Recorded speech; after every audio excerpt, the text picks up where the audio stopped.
Sekretari Amerikan I Shtetit Antony Blinken ka arritur në kryeqytetin e Izraelit në udhëtimin e tij gjashtë urgjent në këtë rajon që kur ka nisur lufta në Gaza. Blinken ka thënë se do të paraqes alternativa lidhur me planin e një sulmi toksor të Izraelit në qytetin Rafah të Gazës gjatë takimit me kryeministrin Benjamin Netanyahu dhe kabinetin e tij të luftës në Tel Aviv.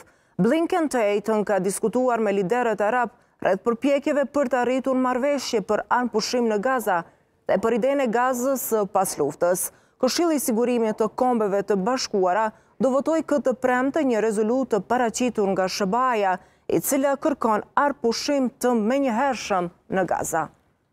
Botën kanë kërkuar hetim të plotë të ngjarjes. Incidenti ka ndodhur pasi qindra njerëz ishin grumbulluar.